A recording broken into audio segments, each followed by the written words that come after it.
everybody. Welcome. If you have any questions or comments or anything before we even get started, go ahead and send a message or unmute and we can take care of them right now.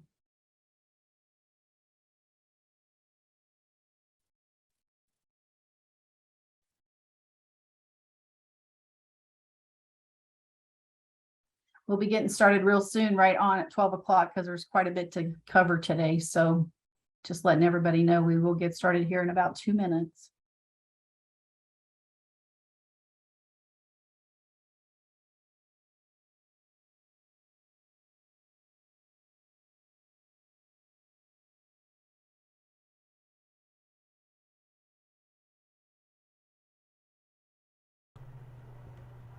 Hey Jill, it's Debbie. While we're waiting, I just thought might remind them about the class that we're going to offer at the Purdue Extension office here in Rockville, starting August 22nd. If anybody has an interest in that, the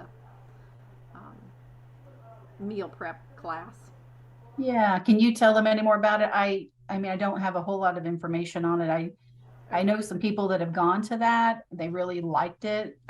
Is it like for 12 weeks, I think?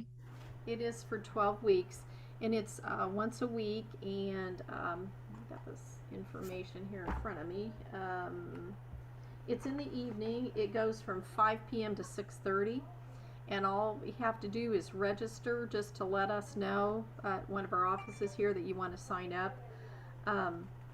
And by coming to the class, they're going to do a diabetic meal preparation, so you get to watch them prepare it, and then you will be able to leave with the groceries to do that. So you get to take them home each week. So it's a nice, really nice program, and get you a chance to try some new things. So it's done in coordination with the Department of Health and Purdue Extension. So open to any of our patients. So we're glad to offer that. And at that evening time meeting, they actually also eat that meal. Is that correct? I believe so. Yes.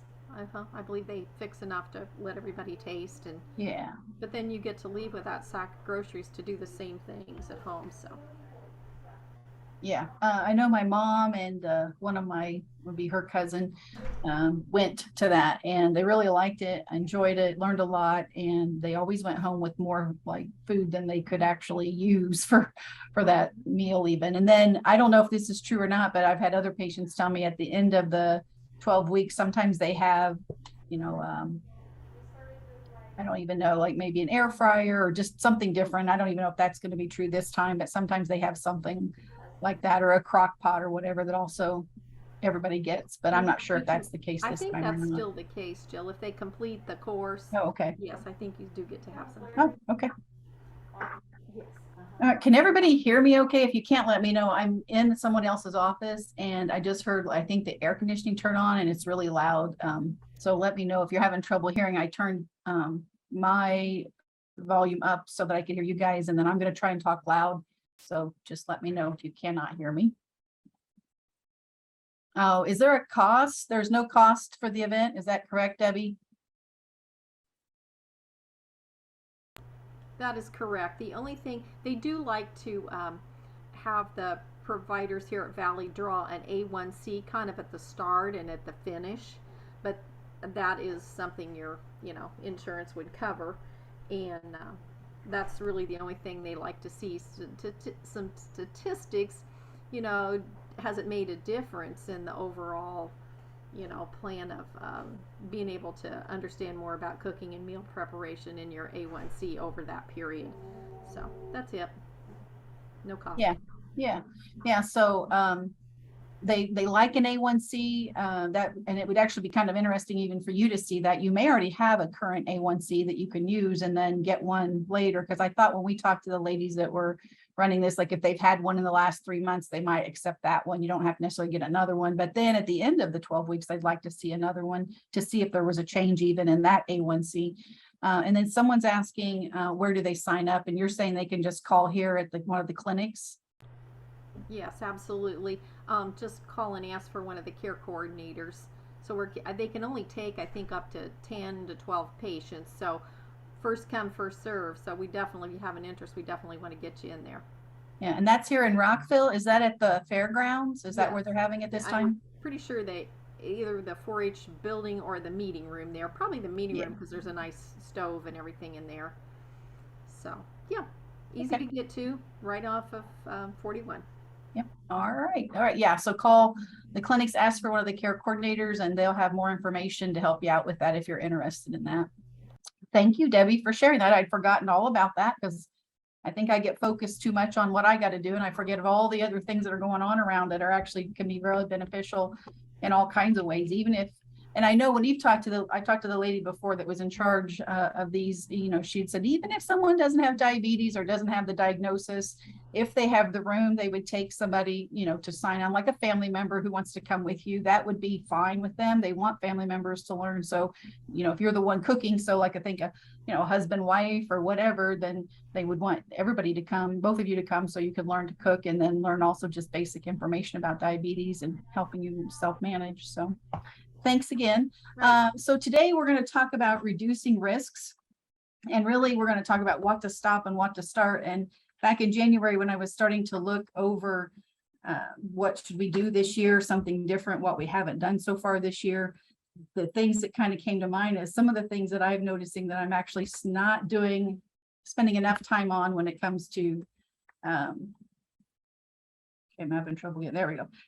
When I'm doing education with patients, I do seem like I'm focusing more on medication, monitoring, and really just those two things, a lot on continuous glucose monitors, which we've talked about. So I find that I'm missing out and not covering a lot of things that really I should be covering. And so I really want to make sure that I cover them because they're so important just for overall preventative care even. So I'm going to apologize ahead of time. My slides don't show, if you can see it on your end, I can see it on mine. There's like some kind of a extra coloring over here in the white. I don't know where that's coming from. That wasn't on my original slides and it isn't, but when I shared on here on the meeting, it showed up. So hopefully it doesn't get in the middle of too much.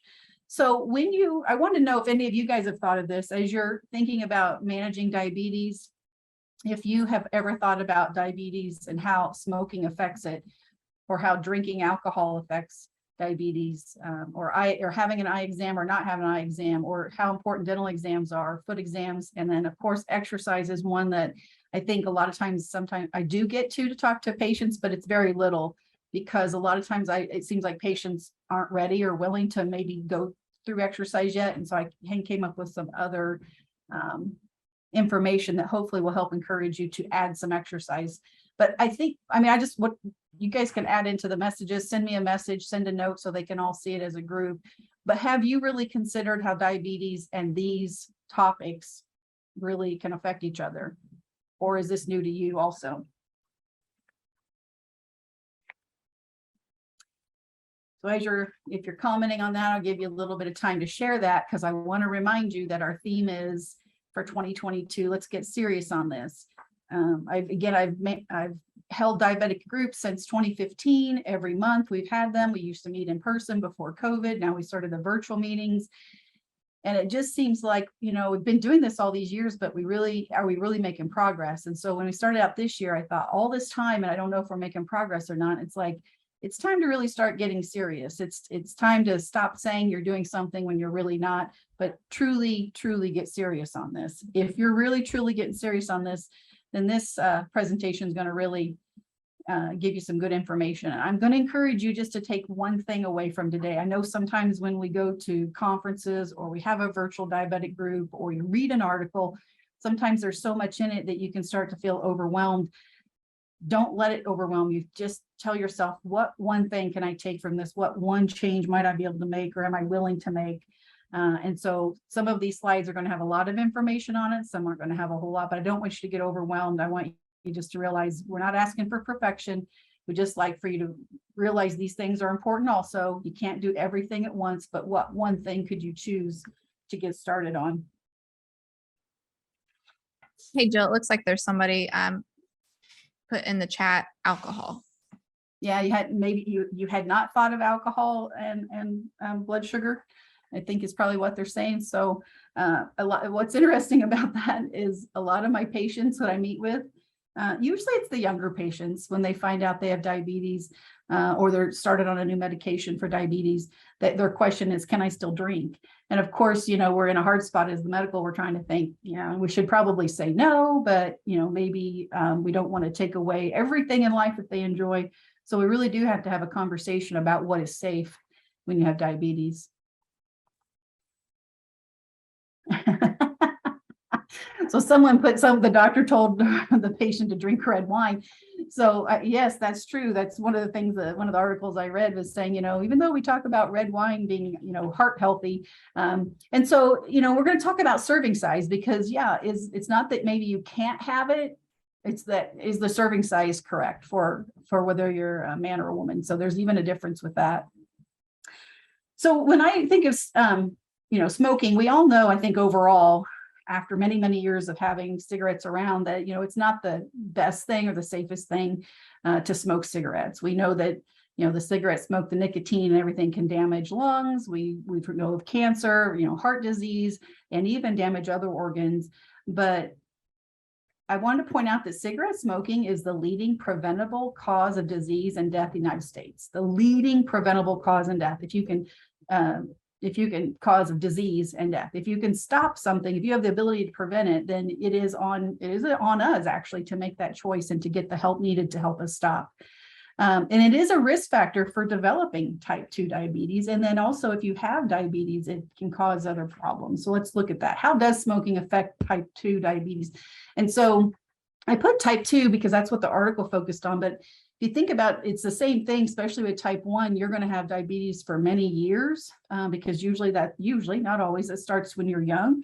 And it's sometimes with type 1, it's a little bit more difficult to control blood sugar. And throughout this presentation, I'm going to try to say uncontrolled blood sugar instead of the word diabetes, because it's not diabetes that causes any of these problems. It's uncontrolled blood sugar and smoking, uncontrolled blood sugar and lack of exercise, uncontrolled blood sugar and alcohol. It's the uncontrolled blood sugar that's really the problem. So I'm going to try to put that word in more and try not to say diabetes, because I don't want you to think having a diagnosis of diabetes automatically makes you think or, go towards these risk factors. It is the uncontrolled blood sugar that's the problem. But chemicals in the cigarettes can cause harm to our body cells and can interfere with normal function, causing inflammation throughout the body, which may decrease effectiveness of insulin. And when cigarette smoke and oxygen meet in the body, cells are damaged, causing oxidative stress. And oxidative stress and inflammation may be related to increased risk of diabetes. So I noticed when I read this from the article I read, they had a lot of words like may or can, and more or less like they weren't 100% sure it could possibly happen. And then I started thinking, when they do research, keep in mind when research is done that's correct, really you're supposed to have a group that has to, in this case, smoke, and has to, and the other group might have diabetes, might not. They're going to have multiple groups, but in one of those groups, they're going to actually force people to smoke. And since we already know it's not the safest thing, research is not going to do a research project where they actually, force people to smoke, knowing that it's harmful anyway. And so with that said, I think a lot of the things I read, the reason they're saying may decrease or may cause this is because they haven't done research where they forced people to smoke. But if you think about it, we do have examples, and this next slide kind of explains. We have patients, we have people we know who have diabetes and who do smoke. So someone who smokes is 30 to 40% more likely to develop diabetes than non-smokers. And we can know that because we can have asked them, how many years have you smoked? And then we can see when diabetes started. And we can compare those to non-smokers. We didn't force them to smoke, but we have patients who do smoke. Smoking can make managing diabetes and regulating insulin more difficult. And you know what? I have had multiple patients until I read that. I've had multiple patients who we've had trouble getting their blood sugar well controlled, and we've been working with their insulin. And the 3 that I'm thinking of have been long-term smokers, and they don't hide it. They come out and they tell me, yeah, I smoke this, but I never really put 2 and 2 together. And now I'm wondering if maybe that's part of it. High levels of nicotine lessen the effectiveness of insulin. And when we can't figure out why what we're doing seems to work for other people, but it's just not working for certain ones, at least a few patients. Again, I haven't done the research, but it's interesting to think of those that maybe that's part of it. And since we have that knowledge, maybe we're going to want to do something different. For instance, a few of the patients, what we started doing with Dr. Rico is those patients will give a very small dose of insulin just in the morning when they smoke the cigarette and have a cup of coffee. If they have if you're on insulin and you can give a half a unit increment, sometimes we just do half a unit. If you have, the pens that only allow you to do a unit, we might do a unit depending. So we've started doing that just to give that a try to see if we can flatten the curve that they have with that morning, cigarette and other things going on. So anyway, keep in mind that smoking does affect blood sugar, and someone who smokes is 30 to 40% more likely to develop diabetes. So if you're just on here because you're a family member, but and you're interested in diabetes, just keep in mind, if you are smoking you might want to, this is one thing you might want to think about stopping. Quitting is difficult, but not impossible. Quitting before developing serious disease like diabetes would be the best thing. And studies have shown increased effectiveness in insulin just after 8 weeks of stopping smoking. So talk to your doctor about stopping. We can learn about options that are out there. There are telephone quit lines with real-time experts who will get on the phone with you and talk you through those times that are hard. It's a smokefree.gov is a program. And then your doctor has options of things that they can do that can help you if you're interested in stopping. So another thing to think about, I put limiting or stopping because the American Diabetic Association doesn't say that you have to stop drinking alcohol. They actually say before you drink, ask yourself these 3 questions. Is my blood sugar well controlled? Does my healthcare team agree that I can have some alcohol? And do I know how alcohol can affect my blood sugar? And if you can say yes to all 3 of these, and they say it's probably okay to go ahead and have a drink. And again, that vague language where it's probably okay. Again, they have not necessarily done the research where they had a group that was forced to drink.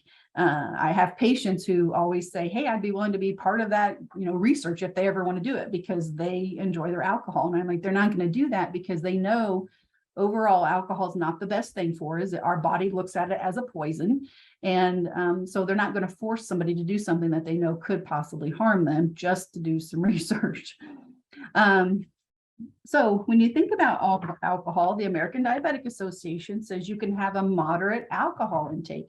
When I personally hear the word moderate, I don't know why, but that seems like a lot. When we talk about moderate level of intensity when it comes to with exercise, exercise the moderate level of intensity would be when you are exercising, you should be able still to carry on a conversation, but you wouldn't be able to sing a song or you'll be out of breath.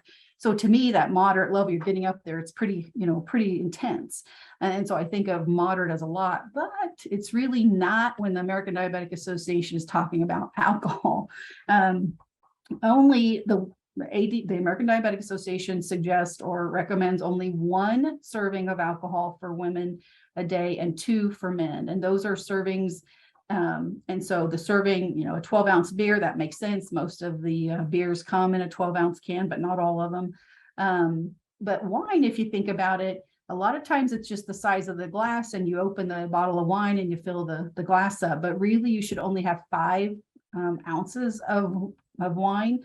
And 8 ounces is a cup, so it's going to be less than a cup. So if you're grabbing your favorite cup out of the cupboard and putting wine in it, that is it actually only 5 ounces. And if you're a woman, only 1 5-ounce serving, and men would be the 2. And then if it's something like whiskey, gin, rum, vodka, tequila, more of what I call hard liquor, it's just 1.5 ounces, like a little shot glass. So keeping that all in mind is that a moderate level or a moderate alcohol intake is really very little when you have uncontrolled blood sugar or when you have diabetes in general. Really, in this one, you got to be really careful. If you're going to have something, you might some alcohol, you might consider having light beer or even dry wines, which have less sugar in them. Mixed drinks really aren't on here, but you would probably use some of the more so you would use the whiskey, gin, the hard liquor for a mixed drink. But think of having one that maybe you use a diet soda with, or use a seltzer for the mixer instead of something. A lot of the stuff though, I think like has more sugar because of the I think of pina coladas and the actual mixture that comes with it, not necessarily the alcohol that goes in it, can actually be where the sugar comes from. So think of those, or look for those that have less sugar. So if we're thinking about, alcohol, so what's the big deal? Why does it matter? I mean, what part of alcohol has got to do with diabetes and uncontrolled blood sugar? So at all times, the liver is working to regulate our blood sugar at all times, when you're sleeping, when you're awake, when you've eaten, when you haven't eaten, and so on. When you drink, substances from the alcohol break down in the liver and block the liver from making new glucose. So your blood sugar can go low. Drinking can affect blood sugar for up to 12 hours. So if you're going to drink, the main thing is make sure that you eat something. Have your alcohol with a meal, or with, if you're having snacks or whatever, make sure that you're eating something. And it's for that 12 hours after and during, it's a good idea to check your blood sugar often. And if it gets below 100, you got to definitely get ready to, make sure you eat something to keep it above 100 in this case. I always tell all my patients, the liver's job has many jobs, but one of it is to, it holds on to glucose, and in times of fasting or when you haven't had anything to eat, it lets go of that glucose to keep your blood sugar in a good range. And if we drink something like alcohol, which our body thinks is poison, your liver is trying to get rid of it. And while it's busy getting rid of the poison that we just drank, it's not paying any attention to your blood sugar. That to me is where the big problem can come in if you think of it that way. Now, if you just drink a little and you drink it with food, again, that would be more helpful. But it's something you might want to consider stopping. Hypoglycemic can mimic effects of blood sugar. I worked in the women's prison, and I can tell you that a lot of times, if these women had not been in prison where we knew they didn't have access to alcohol, I would have thought when they came down to the infirmary with low blood sugar that they were actually drunk. So if you think about that and you're out with friends, make sure the people with you that are with you know that you have diabetes and know how to check your blood sugar, so that if you start acting kind of like a person who's drunk, it may not be that, especially if you're only drinking one serving, of the alcohol choice. So they need to know how to check your blood sugar and what to do for you in those times when your blood sugar go low. It is always a good idea to wear or carry some form of ID showing you have diabetes, so that anybody can, think about it. What if you left a place, and you were found on the sidewalk and someone said, yeah, well, they just left there. Of course they were drinking, they're probably drunk, and maybe it's just your blood sugar. So it's best to have some form of ID showing that you have diabetes. And then it's always a good idea to have glucagon, or I also put the glucose tablets up there with you, and also teach family and friends how to use it in case you do have low blood sugar. If you want more information on glucagon, the rescue options, those are just some picture options, and we can definitely, the care coordinators or I can talk to you more about that. I may have had that in one of the other presentations, but there are so many options, and they're really easy to use. Anybody can learn to use them. And then always have glucose tablets on with you, and just in case blood sugar goes low. So the question is, should you avoid drinking? Well, we talked about what it does when you're actually drinking, and the serving sizes you could have, but keep in mind also that drinking can make some other things worse. If you have neuropathy from having diabetes having uncontrolled blood sugar for many years, then it can actually make that worse. Retinopathy, which we're going to talk about here soon, that is a problem with your eyes. And again, if you drink, it can actually make that worse. If your blood pressure is not controlled, then it can actually make blood pressure worse. It can make your triglycerides go higher. So if you already have high triglycerides, and in the end, it can damage your kidneys. So the question is, can you have it? The American Diabetic Association says yes. It's not that you can't have it, but again, that serving size is very important to abide by. So, so we just talked about two things what you might want to stop when it comes to reducing risk. And these are the next few things are going to be what you ought to start doing. Eye exams are so important when you have diabetes in general, and then very important if you have uncontrolled blood sugar. You can see the normal retina, you can see the one that someone who's had diabetes, and you can see the differences. You can see the hemorrhages, the clumps of blood. You can see the it's called white exudate. That's, you can see those the white parts that are kind of glowing. That's white exudate.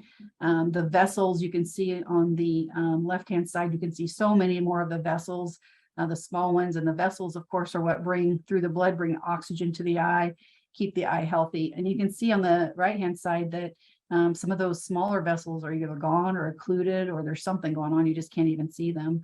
So having your eye exam when you have diabetes is so important.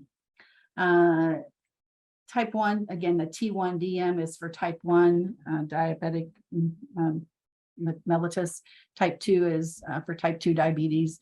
But if type 1, for anybody who's over 10 and they have type 1 diabetes, they really should have initial dilated comprehensive eye exam within 5 years of the onset of diabetes. Type 2, you should have dilated comprehensive eye exam at the time of diagnosis and then annually.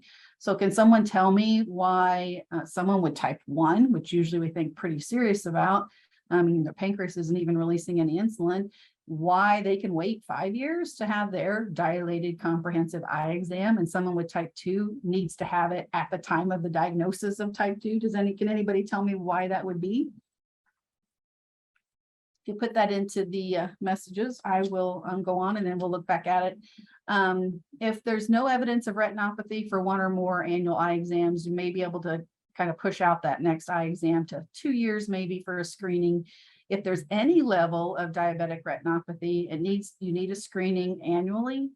And if it's progressing, you've got to have more frequent examinations are going to be required.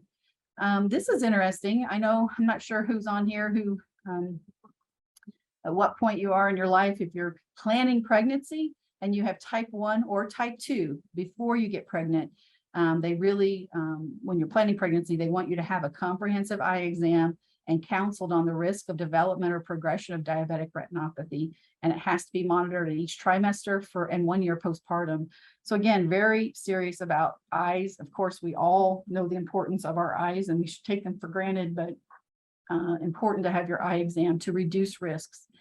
Gestational diabetes, so that means you're already pregnant and you develop diabetes. Gestational diabetes should have a dilated eye exam within 2 weeks after diagnosis. So what about it? Why can someone with type 1 wait? And type 2 should have it like at the time of diagnosis. I thought that was interesting. All right, nobody's coming on and offering, so I'll just share. So if you think about someone with type 1 diabetes, that usually comes on really quick. It's a very, like, all of a sudden, boom, you know, things have gone wrong. They usually land in the emergency room with all these symptoms, and it's found out that they have type 1 diabetes. Their pancreas has stopped releasing all insulin. So it's something that's happened right then and quickly, like maybe in the last few months to a few weeks. With type 2 diabetes, a lot of times, you know, you go for years. It's the slow forming diabetes, and you go for years. Sometimes you're pre-diabetic for years and blood sugars are elevated, and you tell the doctor, oh, I'll do better, I'll eat better, I'll exercise more, and then you keep putting off, and maybe you don't even start any medication, or maybe you start metformin, and then, you know, blood sugars keep going up, keep going higher, and, you know, it gets put off, and for years sometimes. And sometimes I have patients who didn't realize, you know, they'd probably, after we talk about symptoms, have been type 2 for years, and yeah, they just got used to it and they didn't really think a whole lot about it. So that's why with the type 2, if you're diagnosed, they really want you to get an eye exam, you know, immediately. Call and get an appointment to get an eye exam, because it could have been, this has been going on for years. And if you get into the doctor, the eye doctor, they, you know, they can do something about it. They can help maybe push back the symptoms and keep the symptoms from progressing. So what do these uncontrolled blood sugar eye diseases look like? Instead of calling them diabetic eye diseases, again, remember, this really has a lot to do with uncontrolled blood sugar and not because you have a diagnosis of diabetes. But I thought, you know, what do they look like? Let's look and see what they kind of look like. One thing that people can have when you have uncontrolled blood sugar, you don't even maybe realize or put these two together, you can have dry eyes. It's more prevalent if you're over 60 or you're 65 and older. It's more prevalent if you have a higher A1C, and it's more prevalent in women, 50% more common in women to have dry eyes. And that, again, is uncontrolled blood sugar can cause this as one of the eye diseases. Other eye manifestations that can come when you have uncontrolled blood sugar is impaired color vision, double vision, eye aches or pain, glare and contrast sensitivity, and reduced night vision. So I put the image above if you can see this, the green sphere that says vision in it. If you can see that, there are tests like this that you can look at. When I was Googling it to get a picture, there's all kinds with numbers. I would not be concerned if you can't see a certain color. I would definitely bring that up to your doctor. But it's not, when I found and did some more reading, it wasn't so much that you couldn't see color. It was dull. So almost like there would be a shade, like a gray shade put over, and the color just isn't as vibrant as you remember it being. So, but if you notice any change at all, that's the time to either get an appointment with your primary care physician or have probably best get yourself an eye doctor and actually go there for an eye checkup. That's what they're going to refer you for. And then the one at the bottom, just kind of blurry vision. And then, that one I thought, it looks like maybe it rained. Sometimes the rain on the roads can make everything seem a little bit more blurry or whatever. So I would not suggest that you get overly concerned, but have a healthy concern. And if you're experiencing any of these, that you do go ahead and make an appointment and get a checkup. One of the things my patients talk about a lot, especially as they get older, are cataracts. And this is something that is a concern when you have diabetes. This is when the eyes clear lens clouds. So you can compare each one of these pictures. And even though the one is kind of blurry, if it looks a little blurry on the left, I think it's just when I copied the image over. But the one on the right definitely shows you that there's a lot of blurriness going on. And it blocks your sight. People with diabetes are 2 to 5, people with high blood sugar, uncontrolled blood sugar, are 2 to 5 times more likely to get cataracts than the general public, and to get cataracts at an earlier age and progress faster. If you notice this, please definitely get an eye appointment, get checked out. This is what diabetic retinopathy looks like. And what's interesting about that is there's no early symptoms. Later symptoms of blurry vision, floating spots in your vision, blindness can lead to diabetic macular edema, retinal detachment, neovascular glaucoma. Those last three we're not going to talk about today, but those are just things that can lead to a diabetic retinopathy, and that would get too deep. But just to make you aware of how important it is, no early symptoms, but these one of these things I said floating spots. Now, I don't know about you guys. I have what they call floaters. Those are not the same things as these spots they're talking about. The floaters, if you have them, you blink and they go away and they come back. They kind of are always in your vision, but you're able to kind of compensate. And I believe, I haven't really done research on that, but I thought I remember someone saying they can actually kind of dissipate because they're just flakes of like dead blood cells or something. But this is different. If you get these dark spots in the middle of your vision and you blink and they don't go away, this is something you definitely want to get an appointment immediately and get checked out. It's not going to get better. They don't go away. It's only going to progressively get worse. So you definitely want to get checked out and see what they can do to help prevent them from getting worse. But this is what diabetic retinopathy looks like. And like it said, no early symptoms. So that's why it's so important for you to get those yearly checkups so they can catch it prior to this. And like I said, do something to help prevent it from getting worse. And then glaucoma is another eye disease that people with diabetes, with uncontrolled blood sugar sometimes get. If you have diabetes, it nearly doubles your risk. The longer you've had diabetes, the more common, and the risk increases with age. And as it worsens, these black areas, as you can see, become larger and further reduce your sight. And so it just is a narrowing of your sight. So I think sometimes these things can come on so gradual that you kind of get used to it and accommodate for it. But putting it off is not going to fix it. Having more knowledge and getting checked out and maybe have an opportunity to do something to stop it where it's at or even improve it is going to be a better thing for saving your eyesight. One area that people may not think about is neuropathy, which we talk about. We go straight to the feet when we think of neuropathy, or I do. But actually neuropathy, the damage to the nerves because of uncontrolled blood sugar can damage all the nerves in any part of your body. And you have, of course, nerves in your eyes. So actually you can develop an ocular movement disorder. It's secondary to the neuropathy that you get from uncontrolled blood sugar that's damaged the nerves. in this case in the eyes, and the eyes just move in like involuntarily. You're not controlling them. And so this is something we don't see a lot of, but again, another reason to get your eye examined. Another thing that I think I don't spend enough time talking to patients about are dental exams and how important they are, and the connection to good dental hygiene compared to along with diabetes. So one thing you'll want to start is getting dental exams. If you have diabetes, you've been diagnosed, have uncontrolled blood sugar. Even if you don't have uncontrolled blood sugar, it's always a good idea to have your teeth cleaned twice a year. But people with diabetes are often unaware of this relationship that their oral health has with diabetes. And the relationship with diabetes and oral health is bi-directional. And that means that diabetes is associated with increased prevalence and severity of periodontal disease, and periodontal disease is associated with poor glycemic management. So there is this bi-directional, each one affects the other. When you have high blood sugar and uncontrolled blood sugar, bacteria loves a high sugar environment. And so anywhere in your body where there might be some damage, bacteria is going to love to grow because your body is inundated with that sugar that it needs, that it loves, and it grows with. So having those every 6 months cleanings and having a dentist already on your list of doctors, just like you have an eye doctor and just like you have a primary care physician, is so important. People with diabetes and or uncontrolled blood sugar may have less saliva, which can cause your mouth to feel dry. And because the saliva protects your teeth, it also puts you then at a higher risk for cavities. Your gums can become more inflamed and bleed often. That's called gingivitis. Someone with uncontrolled blood sugar may have problems tasting food. They may experience delayed wound healing. And that's true anywhere in your body, but think of the mouth and all the bacteria that's in the mouth, and then the high sugar environment just makes it for a perfect environment for that wound to not want to heal. Someone with uncontrolled blood sugar may be more susceptible to infections inside their mouth and more susceptible to tooth loss. And then I thought this was interesting. Children with diabetes, the teeth may actually erupt at an earlier age than is typical.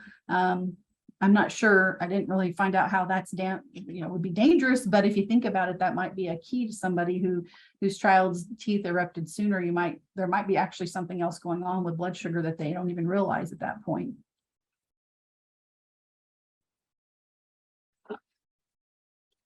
So I like the quote, "A smile is the best medicine in the world." And if that's true, then it's important to control blood sugar, get it well controlled. It will help your body be able to fight bacteria or fungal infections. And like we said earlier, avoid smoking. This can increase the risk of gum disease. They suggest the American Dental Association, also the ADA, which can be confusing. But the American Dental Association, of course, suggests brushing your teeth at least twice a day. You don't have to limit it to twice a day, but at least twice a day. Use a soft bristle brush because the hard ones and the firm can actually do damage to your gums if it scratches them. And then you do have high blood sugar, is a chance for the bacteria to start and the wound to not want to heal. Clean your dentures every day. Get a new toothbrush every 3 months when you go to the doctor, definitely, if they still are the dentist and they give you that toothbrush, and that's only every 6 months, but you really should be changing it every 3 months. Flossing your teeth, visit the dentist for your regular checkups at least every 6 months. Report any sign of gum disease, redness, swelling, or bleeding of gums. Do that to your primary care physician and definitely to your dentist. But if you aren't seeing the dentist, it's always a good thing to let your primary care physician know that. And tell your dentist about any other symptoms you might be having, like the dry mouth that we talked about in the last slide, loose teeth, any kind of mouth pain. Let them know so they have an idea of kind of what's going on. Let your dentist know that you have diabetes and what medications you're taking for them. That's something that I know when I go to the dentist, I don't think of giving them my medication list at all. So try to get into the habit of doing that. One of the things we try to put out there is that Valley Professional, being a federally qualified health center, is considered a medical home.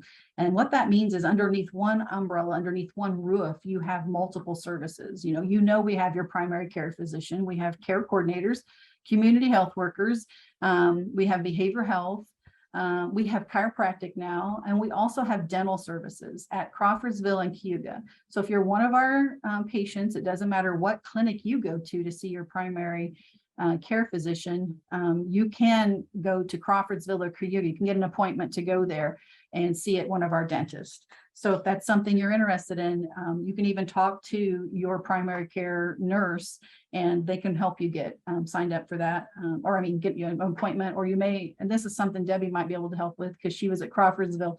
The patients might be able to just call actually the Crawfordsville or Cayuga office and talk to dental and get an appointment. Again, I'm pretty sure you got to be a patient at Valley Professionals to be able to go see our dental. Again, Debbie, if you have any information on that, just go ahead and send a note or type in. Yes, they can call at either Crawfordsville or Cayuga, and they'll defer into the dental line. If dental's not there right at the time, they'll call the patient back. So, yeah. Okay, great. All right, another thing that you need to start are foot exams. Not just when you go to the doctor, but on your own. Remember, our theme is let's get serious on this. It's, yes, you always have the doctor, you always have the care coordinators, you always have the nurses to help here at Valley, but we want you to also take some ownership. And for your foot exams, you should be checking your feet every day for any sign of injury. Inspect your feet every day for cuts, blisters, cracks, swelling, and dry skin. Call your doctor about any injury that doesn't heal, and wear shoes and socks that fit well. Don't go barefoot. And I think we talked about this on the last presentation when we were talking about going on vacation, making sure if you're on the beach or anytime really, but if you're going on the beach, when you want to go barefoot, wear sandals instead, because any kind of injury, and if you have uncontrolled blood sugar, then again, bacteria loves that environment and it will not allow you to heal. Your doctor will once a year do a complete foot exam. If you go to a podiatrist, they may let them do that and they may not do the once a year complete foot exam. But one thing you can do is when you come into the office for your chronic disease management visit, when you're there to see your doctor every 6 months, take your shoes and socks off at every visit. And that way, when they walk in, they know you're ready and they can get to the foot exam real quick. And if you're having trouble with trimming toenails or any other things with your feet, dry skin, whatever, ask for a referral to your podiatrist from your primary care physician if you need a referral. If not, just call one and get an appointment and set one up to see how they can help. And always consider wearing diabetic shoes. I know sometimes people have said, oh, they don't look fashionable or whatever, but I can tell you, I've seen some catalogs with some diabetic shoes and they're getting more and more fashionable. You do have to have a specific diagnosis to be able to be eligible for like Medicare and for certain insurances to pay for those. And I believe you have to have like a diagnosis of neuropathy. But anyway, that's something we can always look into depending on your insurance.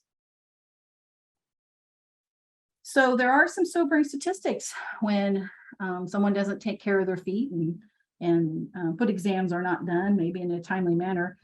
A foot ulcer is the initial event in more than 85% of major amputations that are performed on people with uncontrolled blood sugar. I'm going to use uncontrolled blood sugar, even though this says diabetes.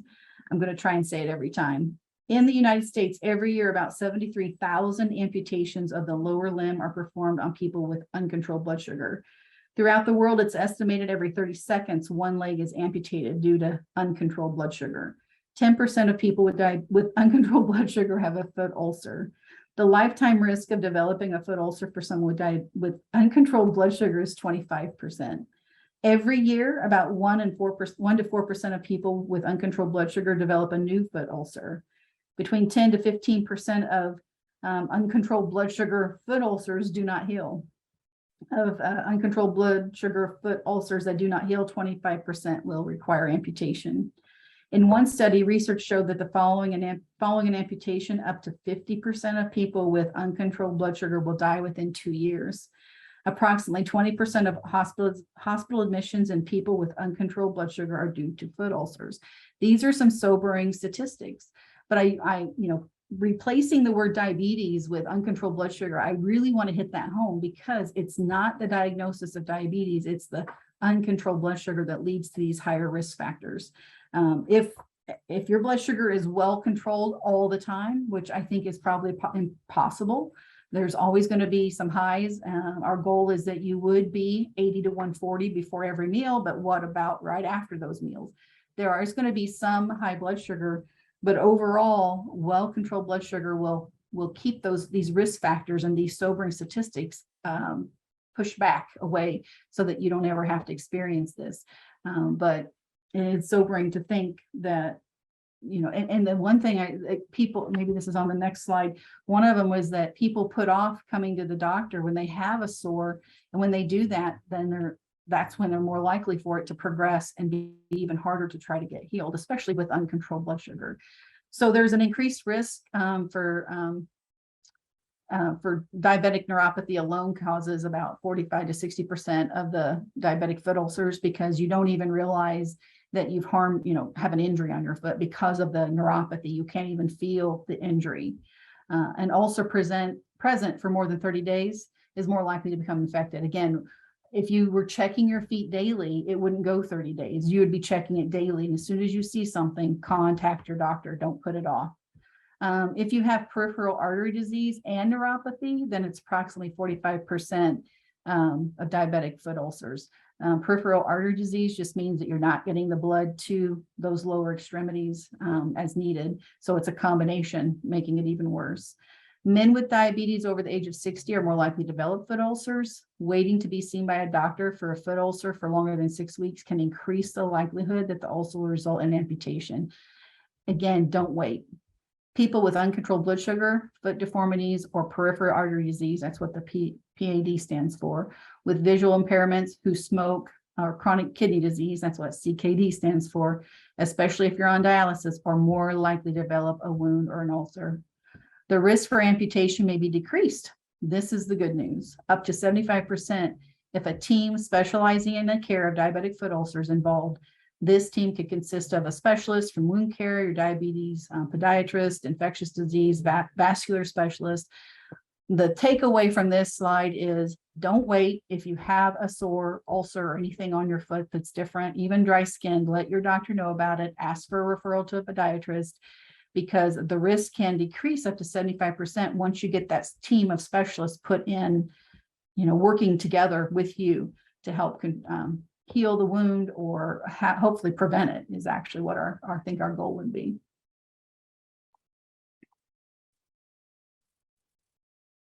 Someone was asking what on the average does your blood sugar increase after meals, or how much?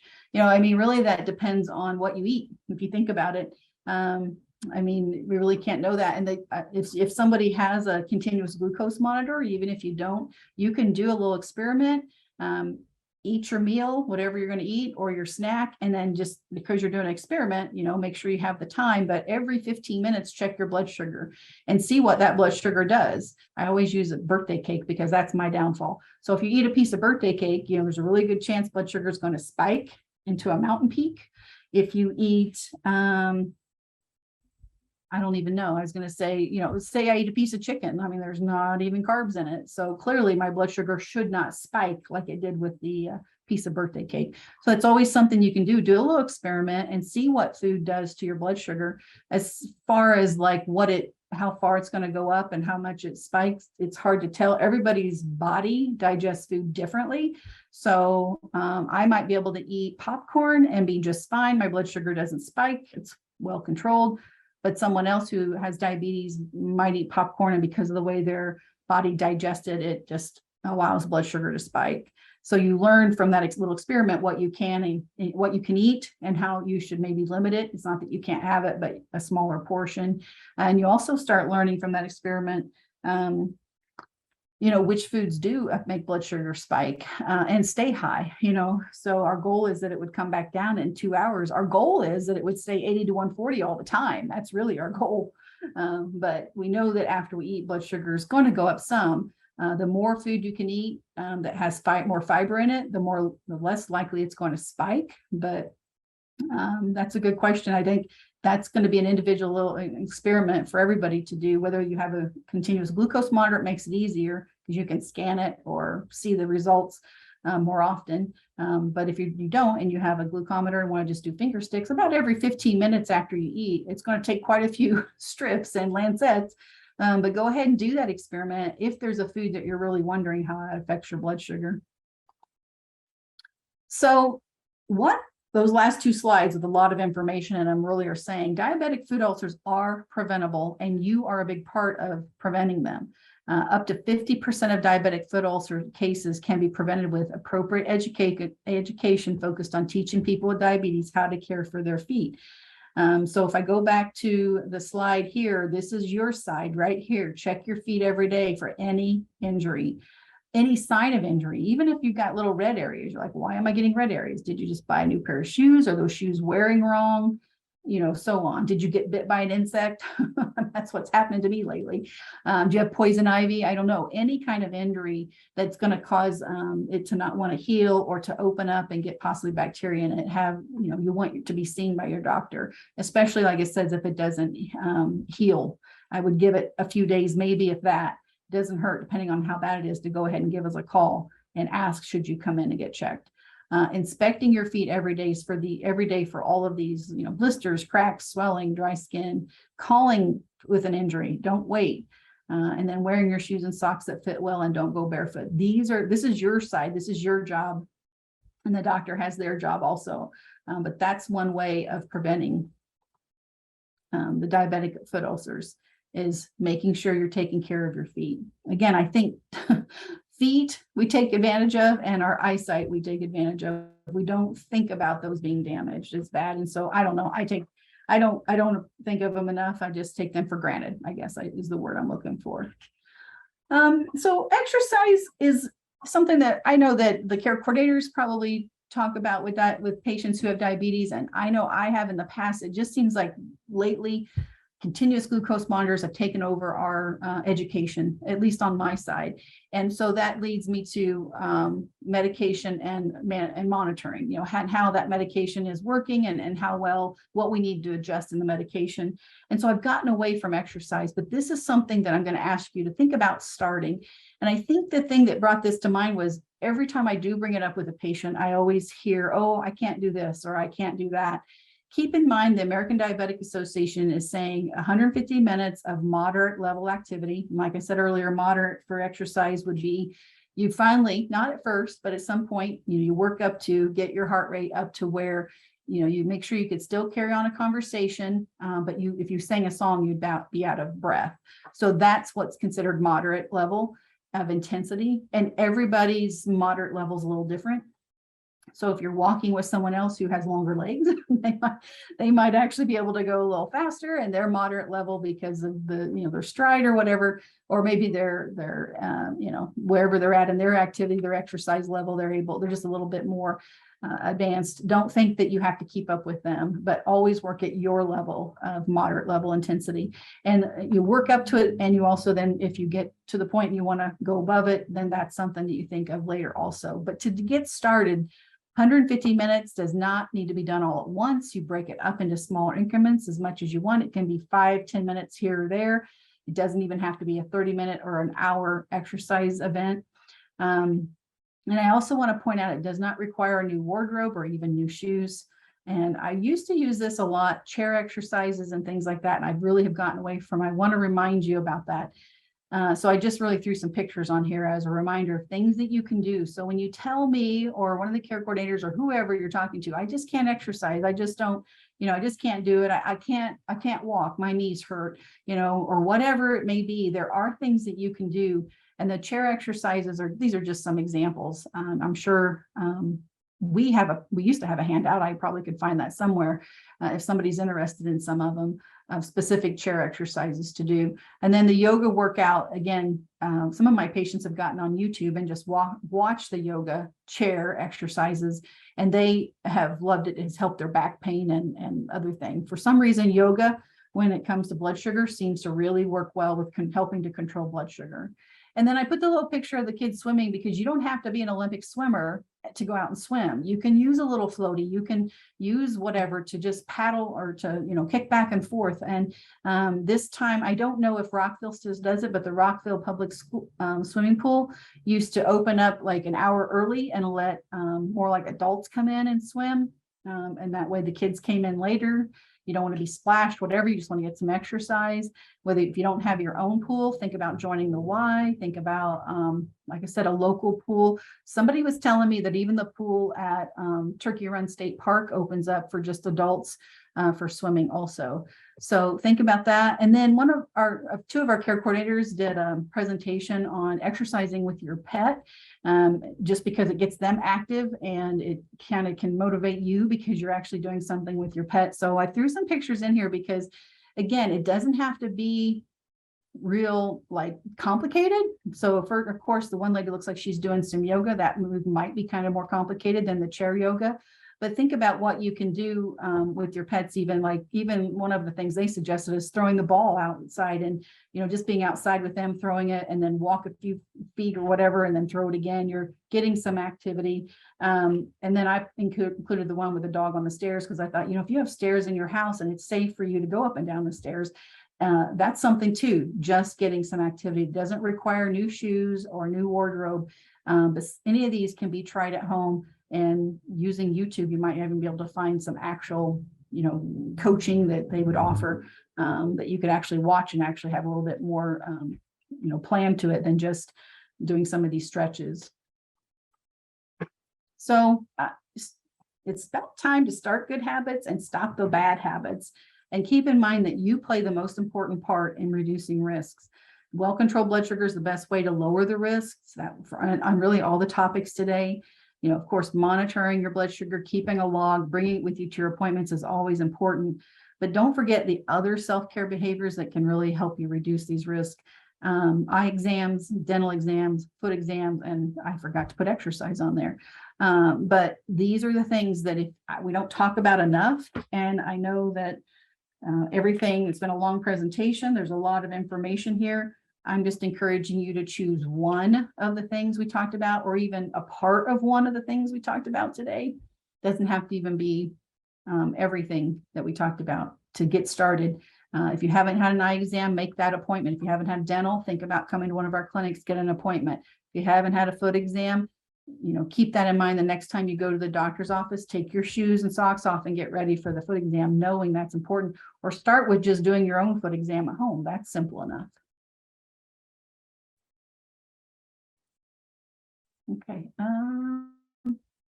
no questions so far. So I just want to remind everybody that this presentation will be put up at, I think, tomorrow. It should be put up. I don't know that I really have any handouts because it kind of got all put into the presentation. So the slides will be there if you want to review them, because I know some of them had quite a bit of information on them. But I did want to remind you, August 29th, we're going to be talking about all the different diabetic medications that are out there, even hopefully some of the new ones. That's my plan. And thinking about what might be right for you when you're watching the presentation. And Dr. Rico, the endocrinologist that comes to Valley Professionals twice a month, he also has a clinic in Paris, Illinois that he sees patients, but he comes to our clinic. Again, think of that medical home. We have an endocrinologist who comes to our clinic twice a month, and he's going to be the guest with me so that he can answer all these questions about the medications that he knows the ins and outs. I'd really like to talk more about, okay, everybody starts on metformin. What does metformin do to us? How does that help manage blood sugar? And when do you have to start on insulin? And do you gain weight on insulin? That's been a big question a lot of my patients have been asking lately. Is it true that you gain all kinds of weight when you're on insulin? Anything you can think of. If you have questions right now and you want to send them the message, I'll write them down and I will try to get those worked in for him also. So we're looking forward to August 29th. And there is a resource page on the next slide. That'll be on the slides, of course, also. So if you want to look at a few more things, most of my information came from, of course, the American Diabetic Association, the endocrinology guidelines, the FDA, just basic information I gotten from different handouts and put it all together. But the resources are always there for you at the end if you want to do a little bit more research. Any questions? Thank you guys for your comments and questions. And thank you, Debbie, for bringing up the Purdue Extension. Is it dining with diabetes is what they used to call it. I don't know if it still is. Yes, I'm trying to see what they're actually calling it. Food RX, I think, is the official name. Food prescription, and so. Okay. Mm-hmm. Yeah. Hey, Jill, I didn't know if you saw there was a comment in the chat box. Yeah, I'm not sure what a DCM is. My DCM seems to lie to me a lot. If I'm at 70 or 80 when I eat, the blood sugar stays low on the DCM until 2 hours. I don't know if it's like a certain kind of glucometer, or if it is a continuous glucose monitor.